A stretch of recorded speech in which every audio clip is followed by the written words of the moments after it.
Embora nós já tenhamos realizado a transformada inversa de alguns sinais, alguns exemplos atrás, a intenção agora é sistematizar isso através de mais alguns exemplos. A transformada inversa ela é dada como a solução desta integral de contorno. Contudo, a solução dessa integral de contorno é um tanto complexa do ponto de vista algébrico, e nós acabamos evitando isso nas nossas manipulações. Visando então evitar essa integração do plano complexo, nós acabamos adotando a mesma abordagem utilizada no caso da transformada de Laplace, que seria a expansão de funções parciais daquela função em z, e depois a determinação da transformada inversa utilizando os pares e propriedades já conhecidos.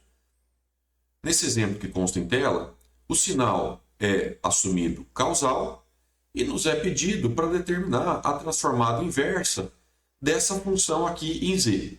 E aí, a primeira coisa a ser feita seria a expansão de funções parciais, ou seja, a sobre z menos 2 mais b sobre z menos 3. Afinal de contas, nós temos aqui dois polos que são distintos. Então, nós teríamos dois fatores distintos na expansão. Resta determinar o coeficiente A e o coeficiente B para substituir ele na fórmula. O A é dado como produto entre z menos 2 x de z, para z avaliado na direção do 2. Isso seria igual a 8z menos 19 sobre z menos 3 para z tendendo a 2, que vai resultar em 3.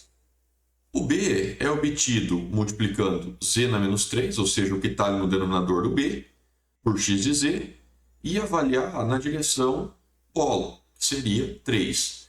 E isso vai ser igual a 8z menos 19 sobre z menos 2, que vai resultar em 5. Substituindo então esses coeficientes da expansão em frações parciais aqui na nossa função x de z já expandida, o que nós temos é que o A é 3 e o B é 5. Agora, vale recordar que o sinal é causal, logo, a região de convergência seria externa ao polo de maior valor, nesse caso aqui o polo de maior valor é 3, e nós conhecemos um par que poderia ser utilizado para realizar essa transformada inversa, que seria gama de n de n, z menos gama, sendo a região de convergência dada por módulo de z maior do que módulo de gama. E nós também sabemos que um deslocamento no tempo, ou seja, x de n menos k, u de n menos k, implica no domínio z em multiplicar a função em z por z de menos k. Agora, o que é interessante observar? Que no nosso parzinho gama n de n, nós temos no numerador z, coisa que não aparece aqui nos termos da expansão de frações parciais. Isso se deve ao fato de que nós fizemos a expansão de frações parciais direto daquela função x de z, e não a modificada como nós fizemos no exemplo anterior. Então, eu preciso ajustar ou adequar esse par que nós temos aqui àquele formato que eu tenho lá para realizar a transformada inversa. Então, o que nós poderíamos pensar? Em multiplicar aqui, por exemplo, por z na menos 1. Se eu multiplico esse z por z na menos 1, isso aqui cancela com isso, sobra 1. Multiplicar por z na menos 1 no domínio z implica no domínio do tempo em provocar um deslocamento, ou seja, eu teria que tirar aqui 1 e fazer aqui menos 1 também. Com isso, eu obtenho então um par que se aproxima do que eu estou buscando, que seria gama n menos 1, u de n menos 1, que tem como transformada 1 sobre z menos gama para módulo de z maior do que módulo de gama. E esse é o par que eu vou acabar utilizando para realizar a transformada inversa daqueles dois termos ali em z. Realizando a transformada z inversa aqui, o que nós vamos enxergar é que o x de n vai ser igual a 3, afinal de contas, uma constante no domínio z multiplicando aparece no tempo, também multiplicando. A transformada inversa desse 1 sobre z menos 2, que seria dada por essa expressão aqui. E aí no tempo nós temos gama n menos 1 de n menos 1, que seria 2 elevado a n menos 1 u de n menos 1, mais a transformada inversa em segundo termo, que é 5 vezes a transformada inversa de 1 sobre z menos 3, que, aplicando o mesmo par, vai produzir 3 elevado a n menos 1, u de n menos 1. Então, com isso, eu consigo concluir que a representação no tempo é 3, 2 elevado a n menos 1, mais 5 vezes 3 elevado a n menos 1. Tudo isso aqui multiplicado por u de n menos 1. E no domínio z, a transformada seria 8z menos 19 sobre z menos 2, z menos 3. Então, o que eu tenho aqui? A transformada inversa dessa função, realizando a expansão de forma direta do x de z. Contudo, o que muitas vezes acaba sendo adotado é a expansão modificada, de tal forma que no tempo ali não fica aqueles n-1 nos expoentes ali e no u de n. Fica um pouco mais elegante, nós vamos fazer isso agora no próximo slide. Mas, independente da abordagem que você utiliza, se feito da forma correta, ambas as soluções têm que produzir o mesmo sinal no domínio do tempo. Eu vou abrir um novo slide para que a gente possa realizar agora a expansão modificada desse x de z e obter, então, a outra expressão, equivalente a essa que nós temos interna. Eu coloquei aqui o enunciado novamente para que a gente possa agora realizar a expansão considerando a expansão em frações parciais modificada. A expansão em frações parciais modificada diz o seguinte, que nós deveríamos produzir aqui um x de z sobre z, de tal forma que esse z que está no denominador do x de z, ele passa multiplicando cada termo da expansão para então encaixar exatamente no formato que nós temos nossos pares de transformado. Para fazer isso, então, o que nós vamos fazer aqui? Né? Nós vamos multiplicar por z e dividir por z, o que provocaria uma operação unitária aqui, ou seja, nenhuma alteração é feita na função. Esse z que aparece no numerador, eu vou passar ele dividindo aqui no denominador, para ficar x de z sobre z. Depois de realizar a expansão em frações parciais, eu mando esse z que está no denominador multiplicando todos os termos, que eles fiquem no formato exato que nós já temos na nossa tabelinha de pares e transformados. Então, o que nós vamos fazer aqui? Realizar a expansão de x de z sobre z, que seria a sobre z, nesse primeiro caso, o polo é 0, b sobre z menos 2, ou seja, esse polo é em 2, e c sobre z menos 3. Resta agora determinar os coeficientes a, b e c, os mesmos modos que a gente já vinha fazendo. O que é importante lembrar? É que agora a gente está expandindo x de z sobre z, e não mais x de z. Então, o que nós teríamos aqui? Que o a ele vai ser igual a z vezes x de z sobre z, avaliado na direção do polo, ou seja, para z tendendo a 0. Isso vai ser igual a 8z menos 19 sobre z menos 2, z menos 3, para z tendendo a 0. O que vai produzir a igual a menos 19 sobre 6.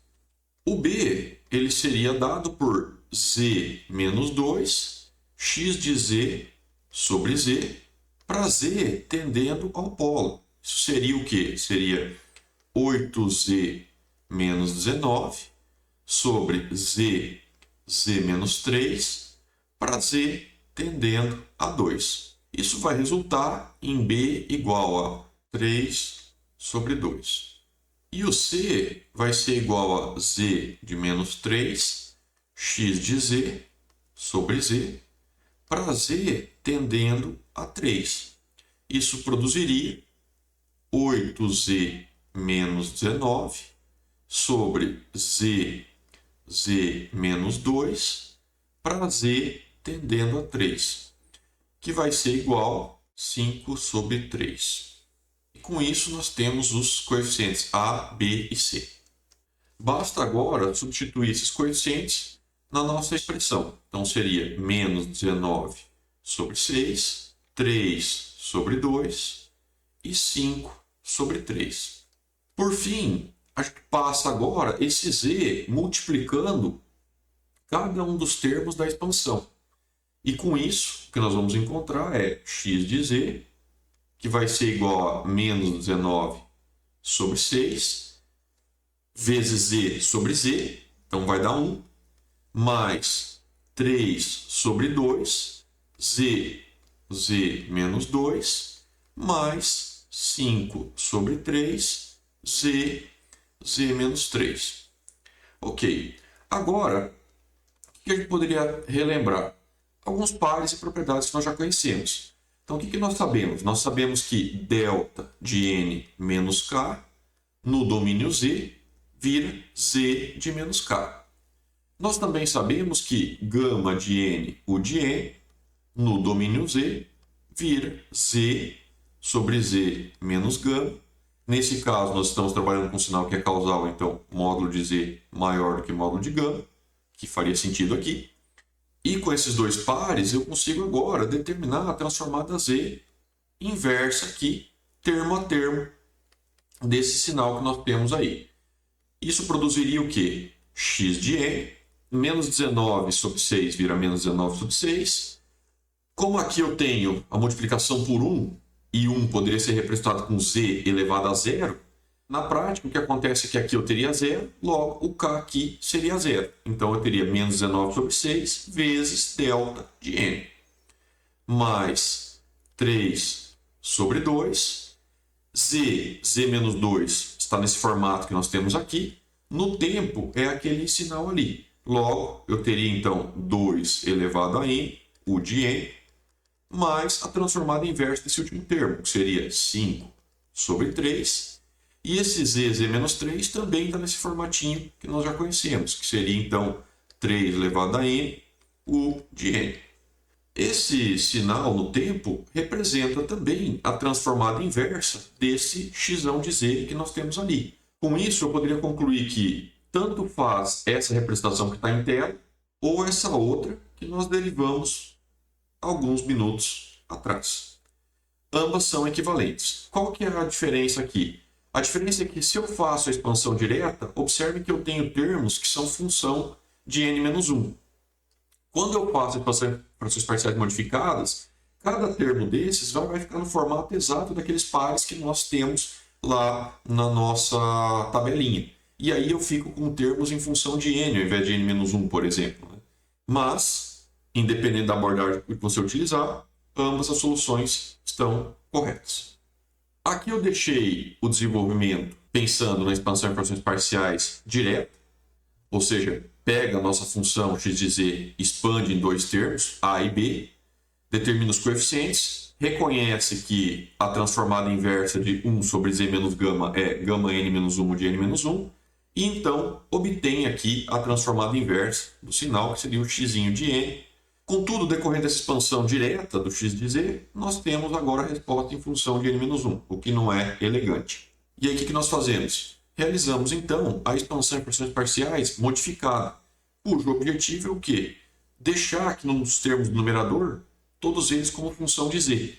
Para isso, o que nós vamos fazer aqui? Multiplica por z, divide por z, aquele z que está no numerador passa a dividir no x de z, e a gente faz a expansão então desse termo aqui, em a sobre z, b sobre z menos 2, c sobre z menos 3.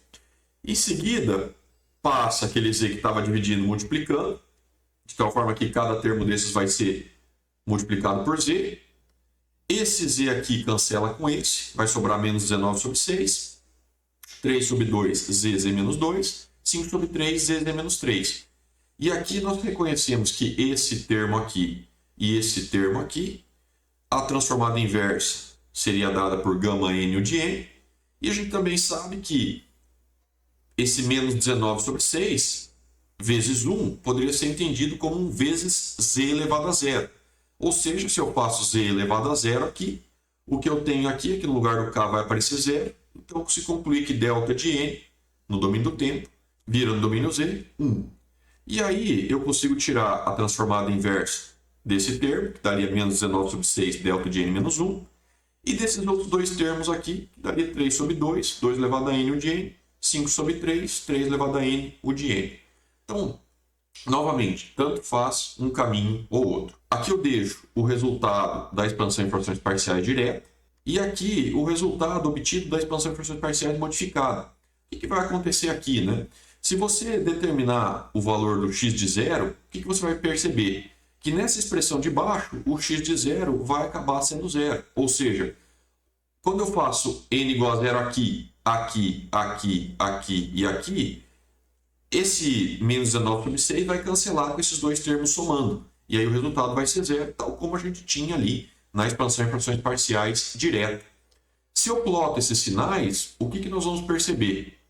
Nós vamos perceber que ambos produzem exatamente o mesmo plot. Ou seja, ambos produzem exatamente os mesmos valores para os diferentes valores de n. Ou seja, tanto faz um caminho ou outro. Caso você tenha dúvidas quanto a essa questão da expansão em frações parciais, a direta ou a modificada, eu recomendo fortemente que você dê uma olhada no capítulo de background do LAT. Ele traz lá um resumo das diferentes abordagens a serem utilizadas para a expansão em frações parciais. E também, quanto a essa expansão modificada, vocês vão encontrar alguma coisa no capítulo 5, que trata a transformada Z. Nesse outro exemplo, que está em tela, o sinal também é assumido causal e nos é pedido para determinar a transformada Z inversa dessa função em Z. O que a gente observa diretamente aqui? Que no numerador nós já temos um termo em Z isolado.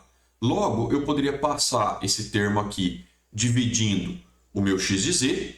Com isso, eu já colocaria no formato da expansão em frações parciais modificado, que é comumente utilizado na transformada z. O primeiro termo da expansão seria k sobre z menos 1, mais a0 z menos 2 elevado a 3. Afinal de contas, nós temos polos repetidos aqui. A1 z menos 2 elevado ao quadrado, mais a2 sobre z menos 2. Resta agora determinar os coeficientes k, a0, a1 e a2. Então, para determinar o k, o que nós poderíamos fazer aqui? Z na menos 1 vezes x de z sobre z, avaliando na direção do polo, que seria z tendendo a 1. Isso vai produzir k igual a 2z ao quadrado menos 11z mais 12 sobre z menos 2 elevado ao cubo, para z tendendo a 1. Isso vai resultar em k igual a menos 3. O a0 ele seria obtido como z na menos 2 elevado ao cubo, x de z sobre z, para z tendendo a 2.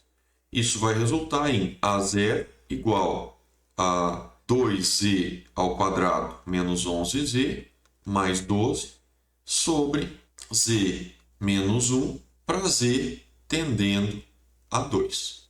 Isso vai produzir a0 igual a menos 2. Resta agora determinar o a1 e o a2. Só que para determinar a1 e a2, nós não podemos seguir essa abordagem que nós estamos utilizando. Por quê? Porque quando eu fizer z menos 2 e multiplicar o x de z sobre z, eu vou acabar caindo numa indeterminação porque eu vou estar dividindo ali por zero. Então, com isso, nós temos que encontrar uma outra abordagem para determinar o a1 e o a2. Uma abordagem possível seria igualar o x de z sobre z com a expressão que nós estamos tentando realizar a expansão. Aí nós poderíamos agora pensar em multiplicar isso aqui por z dos dois lados da expressão, seria z, z, z e z, e depois avaliar isso aqui no limite de z tendendo a infinito. Quando eu faço a análise do limite de z tendendo a infinito, no numerador eu vou ter z ao cubo e no denominador z à quarta. Logo, quando eu faço a análise do limite na esquerda aqui, o que eu vou ter vai ser zero. Por sua vez, quando eu faço a análise do limite de z tendendo a infinito na direita, o que nós vamos ter aqui? Vai ser potência de z sobre z, então vai sobrar k aqui na análise do limite. Aqui nós temos no numerador z e no denominador nós temos z ao cubo, logo isso aqui vai tender para zero quando analisar o limite, isso aqui vai tender para zero quando analisar o limite, e aqui nós vamos ter z sobre z, logo o que vai sobrar aqui na análise do limite seria esse a2. Então o que a gente consegue concluir disso é que o a2 ele vai ser igual a menos k, ou seja, o a2 é igual a 3. Agora vamos fazer uma análise parecida para determinar o A1. E aí, quanto à questão de Z0, Z1, Z tendendo a alguma coisa, escolha valores de Z que simplifiquem essa manipulação. 2z ao quadrado menos 11z mais 12 sobre z menos 1, z menos 2 ao cubo. Isso aqui vai ser igual a kz menos 1 mais a0 z menos 2 ao cubo mais a1 z menos 2 ao quadrado mais a2 z menos 2. Resta agora analisar isso, por exemplo, para o limite de z tendendo a zero. O que vai acontecer quando eu faço z tendendo a zero? Esse termo aqui cancela, esse zero, esse zero, sobra desse lado 12 sobre 8. E do lado esquerdo eu tenho que fazer a mesma análise, ou seja, o limite de z tendendo a zero. Então aqui vai ficar menos k, nesse segundo termo vai ficar menos a0 sobre 8. Nesse outro termo aqui eu vou ter z igual a zero, vai ficar menos 2 ao quadrado, então vai ficar a1 sobre 4. E nesse último termo eu vou ter menos a2 sobre 2. Como nós já conhecemos o k, basta substituir aqui, né? O k é menos 3, então menos k ficaria 3. O a0 nós já determinamos também, está ali, é menos 2. Então, menos com menos vai ficar mais, então vai ficar mais 2 aqui, sobre 8.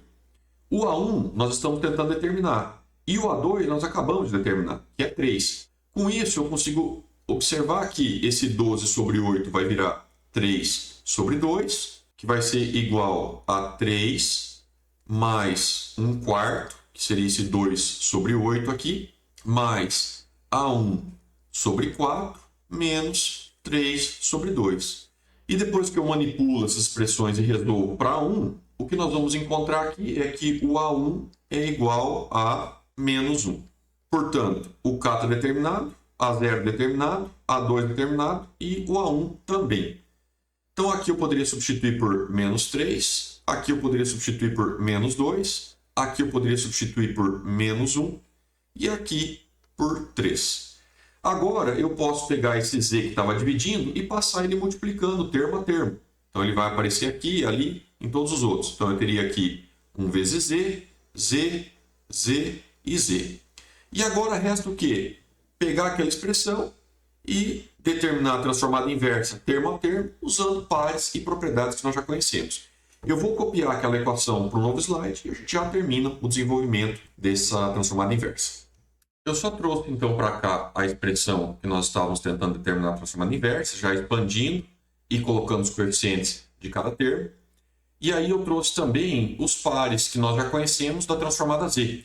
E a ideia é identificar termo a termo, desses da expansão, qual seria a transformada inversa dele. Nós percebemos que z sobre z menos 1 está exatamente nesse formato aqui. Logo, a transformada inversa, então, seria gama de n. Nesse caso, o gama vale 1, então seria 1 elevado a n, é próprio 1, o de n. Então, colocando isso agora, nós temos que o x de n seria menos 3, 1 elevado a n, o de n. Ok. Vamos para o próximo termo. Esse termo aqui, se nós olharmos, o que a gente percebe? Nós temos z sobre z menos 2 ao cubo, e ele se assemelha muito a esse formato que nós temos aqui embaixo, ó, z menos gama, m mais 1. No nosso caso, o m vale 2, porque 2 mais 1 vai dar 3, fica 3 ali no expoente do denominador. Logo, o que eu tenho que fazer? Quando eu volto para o tempo, eu tenho que substituir que o m é 2 nessa expressão. Ao fazer isso, o que a gente verifica? Que n menos 2 mais 1 é n menos 1. Logo, todos esses termos aqui não são necessários, porque o m é 2, então ficaria n menos 2 mais 1. Isso aqui é n menos 1, que já está aqui na nossa expressão, porque essa expressão ela foi derivada por um m genérico. Aí, no caso, nosso m é 2, então aqui entraria 2 e aqui entraria 2 fatorial. Colocando isso na expressão final, nós temos então menos 2, que multiplica n menos 1, sobre 2, que é o nosso gama, elevado a 2, vezes 2 fatorial. Tudo isso vezes 2 elevado a n, o de n. No próximo termo, o que a gente verifica? Nós temos no numerador algo que se assemelha a isso aqui, ou seja, menos z, z menos 2 ao quadrado. O que está faltando para as coisas se encaixarem? Falta, por exemplo, multiplicar o numerador por 2 e dividir por 2. Porque ao fazer isso, eu vou ter então que 2z sobre z menos 2 ao quadrado está exatamente no formato que nós estamos buscando. E a transformada inversa, no caso a representação no tempo, seria n gama n u de n. Ou seja, estaria aqui então menos 1 sobre 2 n 2 elevado a n u de n. Por fim, o último termo aqui parece muito com aquele primeiro que nós determinamos, que nós teríamos então é mais 3, 2 elevado a n, u de n. Com isso, fica determinado então a representação do sinal no domínio do tempo. Obviamente que nós podemos fazer alguma manipulação aqui para simplificar um pouco essa expressão, que é o que eu gostaria de fazer. Então, o que a gente verifica aqui de cara? Que esse 2 que está no numerador pode cancelar com esse 2 fatorial, que seria 2 vezes 1, 2. Ok? Esse 2 ao quadrado vira 4, então teríamos 4 aqui. Esse n vezes n menos 1 nós poderíamos expandir, que dê para simplificar com esse segundo termo que nós temos aqui. Então vamos fazer isso e ver o que vai acontecer. E todos esses u de n que nós temos aqui em todas as expressões, vou colocar em evidência. Então ficaria menos 3 menos 1 quarto, n menos 1, 2 elevado a n, menos 1 sobre 2, n vezes 2 elevado a n, mais 3 vezes 2 elevado a n, tudo isso aqui multiplicando u de n. Isso resultaria em alguma coisa como menos 3 menos 1 quarto vezes n ao quadrado, 2 elevado a n, mais 1 quarto n, 2 elevado a n, menos 1 meio n, 2 elevado a n, mais 3 vezes 2 elevado a n, tudo isso que multiplica u de n. Esse 1 quarto aqui com esse menos meio podem se cancelar, vai restar, portanto, aqui menos 1 quarto. Então, isso aqui cancela com esse meio, vai sobrar aqui 1 quarto. Poderíamos agora colocar em evidência esses termos, né? Então, como resultado, colocando menos em evidência, nós vamos ter x de n é igual a menos 3. Vamos colocar 1 quarto em evidência, ficaria então mais 1 quarto, que multiplica n ao quadrado, que multiplica n menos 12 vezes 2 elevado a n, u de n. Então, com isso, fica determinado o x de n, caso a transformada z do sinal seja aquela apresentada no enunciado do exercício. Então, aqui eu deixo o desenvolvimento passo a passo. Nós afirmamos que o sinal é causal, a transformada z dele é essa aqui, e a pergunta é qual seria a representação do sinal no tempo, ou seja, qual seria a transformada z inversa desse sinal. Primeira coisa, realizamos a expansão em frações parciais modificada, ou seja, passamos esse z aqui dividindo, expandimos x de z sobre z, em k, que seria uma constante aqui, sobre z menos 1, já que esse é o nosso polo simples, e depois temos um termo para cada expansão daquele termo ali que seria o nosso polo triplo, né? Então, nós temos A0 sobre z menos 2 ao cubo, A1 sobre z ao quadrado, A2 z elevado a 1. Determinamos o K e o A0 tal como a gente fazia até então, e depois usamos uma abordagem diferente para determinar o A1 e o A2. Afinal de contas, se eu pego z na menos 3 ao cubo e multiplico pela minha função na hora de expandir, eu vou acabar criando uma indeterminação e não vou conseguir determinar o A1 e o A2. Então, o que nós fizemos aqui é tomar o limite de z, tendo no infinito de z, x de z sobre z, avaliamos isso, concluímos que o A2 é igual a 3. Depois fizemos análise para o limite de z tendendo a zero, x de z sobre z, e concluímos que o A1 é igual a menos 1. E então, o nosso x de z, quando substituído os coeficientes, ficaria isso aqui. E aí a ideia é o quê? Ir lá nos pares de transformada que nós já conhecemos e utilizar aqueles pares para determinar a transformada inversa. E depois de reconhecer a transformada inversa termo a termo, o que nós vamos encontrar seria essa representação aqui de x de n no domínio do tempo, depois de um pouquinho de manipulação. Nesse exemplo que nós temos em tela agora, nos é pedido para determinar a transformada z inversa de um sinal cuja transformada z é essa dada, só que é pedido para que a gente assuma que a região de convergência, no primeiro momento, ou seja, no item A, é z maior do que 2, no item B, z menor do que 0,8, e no item C, a região de convergência está entre z maior do que 0,8 e z menor do que 2. E o que a gente percebe aqui é que cada região de convergência dessas vai levar para um sinal no domínio do tempo diferente. Então, esse exemplo tem um único propósito, que é mostrar qual o impacto da região de convergência na determinação da transformada z inversa. E aqui eu chamo a atenção de que, nos dois exemplos anteriores, nós partimos do pressuposto, que já constava no próprio enunciado do exercício, de que os sinais envolvidos eram causais. Aqui, por outro lado, o que nos é entregue é a região de convergência e a gente tem que usar ela para, então, determinar a transformada z inversa.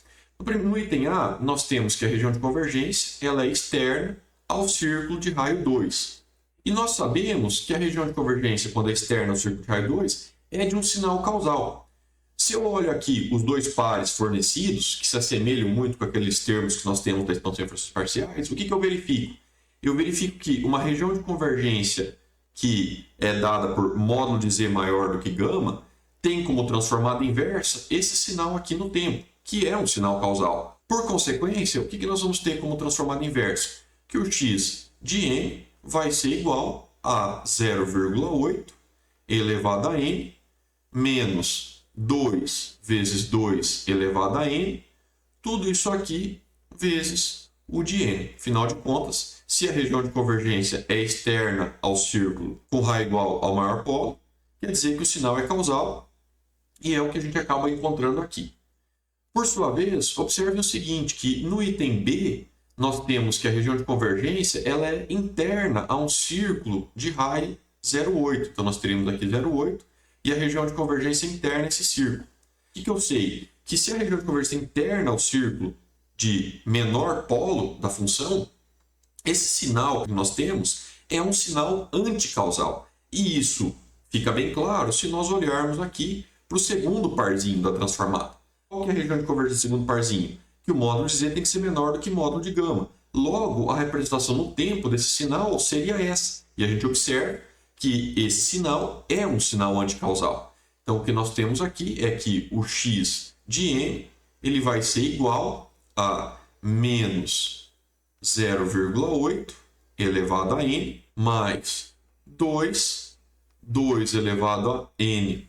E tudo isso multiplicado por u de menos n menos 1. Então, o que nós enxergamos aqui? Um sinal agora que é anticausal. E isso faz total sentido, dado que a região de convergência transformada é assumida interna ao círculo de raio 0,8. Por fim, o que nós observamos aqui? Que a região de convergência do item C é formada por um anel.